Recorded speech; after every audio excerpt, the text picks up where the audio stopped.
What's up guys, my name is Tanner Braungardt and today I'm going to be drawing my life. Before I get started, I'd just like to say that I'm a horrible artist and I hold my pencil weird, so don't cyberbully me. I was born on a Wednesday evening in Wichita, Kansas and lived the first couple years of my life with my brother, my mom, and my dad in a house in the country that was built into a hill. Pretty cool, right? I still remember one day my dad let us climb on the roof and my mom wasn't too happy about that. When I was 2 years old, my parents had their last child, my little sister Taylor. I was always mad because she never got punished for anything, but looking back, she never really did anything wrong. We moved for the first time into a bigger house just outside the town I live in now. Although I was little, I remember making tents out of blankets and dining room chairs and waking up one morning to a spider dangling from my ceiling in my face. Good times. And although I didn't know it, during this time my parents were doing a lot of fighting and it led to their divorce when I was just 4 years old. It didn't really have much of an effect on me because I was still really little, but I did begin to miss my dad. Because although we went to my dad's every other day during the week, we only stayed the night at his house every other weekend. We grew up fishing and hunting with my dad and we were always playing outside. One day my dad got us a PlayStation 2 with a game called Guitar Hero. I fell in love with the game and played it every chance I got, along with other games like Driver and Tony Hawk's American Wasteland. These had a big effect on me because I still love and listen to a lot of that music today and continue to play video games in my free time. My dad lived in an apartment and my mom lived in a smaller house when we were still little. We went to school, fed the ducks, took bike rides, and all that fun stuff. I still remember a day at kindergarten when I brought our home phone to school thinking I would be able to call my mom and it would be cool, until my principal caught me with it and got me in trouble for it. We grew up moving house to house with my mom, while my dad only moved once, which was into the house he still lives in today. I played soccer, basketball, baseball, and wrestled, and when I wasn't, I was playing catch with myself in our front yard because my brother wasn't into any sports and my sister was too small to play.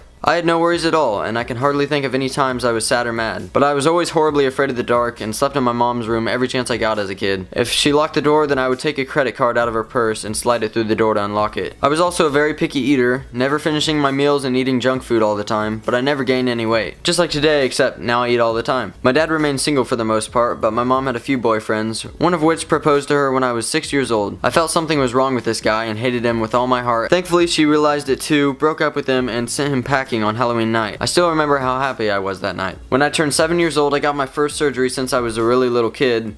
I had my tonsils out and I loved every minute of it because I hardly felt any pain, I got to ride in a wheelchair, and I got lots of ice cream. Also, both of my parents each got a trampoline around this time, so I had a trampoline at my dad's and a trampoline at my mom's. I loved jumping around on them and I was on them all the time. One day my cousin Owen came over for a birthday party and did a backflip on my trampoline, so I was determined to learn one too. I started to teach myself some tricks and could land a front flip at age 7 and a back flip at age 8. I always wanted to get into gymnastics, but I was afraid the kids at school were going to make fun of me for it, so I just told myself no. Although I still love sports, I loved flipping too. I also loved watching shows like WWE, Avatar: The Last Airbender, and Power Rangers that showed stunts and stuff. By the time I was in 6th grade, we had moved 2 more times with my mom, and we were living in a house by a cemetery that I still think is haunted, and my dad had settled down in a house and began dating who would be my stepmom, Megan. I also made a YouTube channel called Edgar McSteele Potco, Potco standing for a game I spent hours playing every day called Pirates of the Caribbean Online. I began to become obsessed with computer games. I played games like Webkins, Roblox, and all that fun stuff. I made videos about these and posted them on my YouTube channel, along with some flips on my trampolines. Then, a lot of things started changing in my life. I continued doing flips and began to get less and less interested in sports by the day. Also, I began to start having stomach issues when I was in 5th and 6th grade, and I had to have 2 surgeries to try and fix the problem. I began to feel better, but it was off and on throughout middle school. This led to me missing lots of days of school, but it was okay because I hated it anyway. And in 7th grade, I went to go try out for the basketball team, but ended up changing my mind when a kid asked me, "Are you really going to try out for the team? You know you aren't going to make it, right?" And me being me, went home sad and doubting myself and decided not to play basketball that year. I guess karma took its toll though, because the kid that told me that ended up not making the team. Wrestling that year was the last sport I would ever do, and I was so upset with my parents making me do it that I would skip practices or hide in the locker rooms until it was over. I started going on the trampolines all the time, learning double flips, having lots of fun with it, but the more I did it, the more people made fun of me for it. I started my Instagram account in 7th grade and began to post my flips, which led to a couple hundred followers but endless ridicule from kids at school. Kids would call me gay and a bunch of other stuff just for doing something different than them. It got to the point that kids would slap rubber bands on me and step on the back of my shoes and some other worse stuff, but a lot of this came from being smaller than the other kids who had already hit puberty and of course me doing flips. By 8th grade, I was left out of the cool kids group and began to sit with the other kids at lunch. I'm glad this happened though, because I met one of my good friends Dylan who I could relate to a lot. I think that's why I'm still good friends with him today. Other than Dylan, I didn't really have any other friends because I hated almost everybody in my class and school in general. I would hardly talk and I became antisocial. I faked being sick a lot lot so I could leave school just to be alone. Thankfully, flips had become a big part of my life, and it was a way for me to escape these problems. And at this time, I met one of my other good friends, Quentin, who I am also still good friends with today. Dylan and Quentin and I began to flip together throughout the end of 8th grade and that summer, so I began to feel a little bit less lonely. Then came freshman year, when I was pushing ahead in flips and becoming one of the best at the time for trampoline, watching endless trampoline videos and loving every second of it. But my friends Dylan and Quentin began to stop doing flips, and once again I was left to do it alone. Thankfully, I met my other good friends, Jake and Jake. Although these guys lived in different towns, they became my so-called flipping friends. I also met a ton of friends on Instagram who also did flips, so I finally found friends that were into the same stuff as me and that I could relate to. And although I had these friends, kids at school were still treating me like garbage, and being a freshman didn't help. Freshman year ended, and I had the best summer I'd ever had, filled with flips, friends, and Call of Duty. But at the end of the summer, my flipping began to go downhill. Then came school again and the beginning of sophomore year, and during the beginning of this school year, I had experienced my first anxiety attacks and was super stressed out about everything. I worried all the time about fitting in, my grades, and whatever else. This led to my chest hurting all the time, which made it even worse. My escape to all of this was flips, but that was now basically gone due to me being too scared of hurting myself. Also at this time, my mom had sat down my sister and I and told us that our brother Tristan was gay. This came as no surprise to me because I watched him play with Barbies growing up and he only hung out with girls, so I already knew it. Although I didn't care that my brother was gay, everyone else around me seemed to. Kids at school were telling me that I should kill my brother in my sleep because he was gay. So I just ignored these kids. I did and still do stand up for my brother and support him in whatever he does because even though he annoys me sometimes, I still love him the same. Also, my relationship with my dad had began to fade. I used to go over to his house and eat dinner almost every weeknight, and now it happens about once a week. This happened because of a fight I had with my dad about a year ago. And although I know my dad still loves and cares about me, I've always been able to tell my mom what's on my mind. And all of this made me want to find a new escape besides flips. And this was to go to online school. Although my amazing mom supported me in everything I do and still does, thanks mom, love you, she wanted me to stay in public school and tough it out, so I did. I think the first time I ever stood up for myself was my first semester of my sophomore year when a kid was making fun of me for doing flips when I said, "What do you do?" "Nothing. You sit on your ass all day and bag on what other people do." And ever since I said that, he's never said another thing to me, and it just really made me not care what people think. I started making more and more YouTube videos as my new hobby to escape all the stress, and now I've completely fallen in love with making videos, and I'm getting more and more supporters every day with the numbers slowly rising. To this day, I still have some losers come up to me and say stuff like,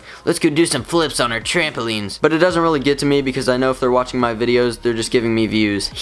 But the best thing about my life right now is that I finally found something that I love doing and that I could possibly do for the rest of my life, so it's just a big motivator for me to keep making videos for you guys, and it just means so much to me that so many people actually like my videos. I started out not knowing if people would like the content I was gonna make, but it's grown faster than I had ever imagined. So yeah, that's basically my life up until this point, and because I'm only 15 years old, almost 16, I'll probably make an updated one in the future. If I had one piece of advice for you guys, it would be to be who you are and don't care what other people think, because in the end, you're gonna make yourself happier following your own path. So yeah guys, that's it for this video. Thank you to everybody who watched to the end, and just thank you guys for watching my videos. All your support means so much to me, and I can't wait for the years to come on YouTube. So that's it for this video guys. Peace out.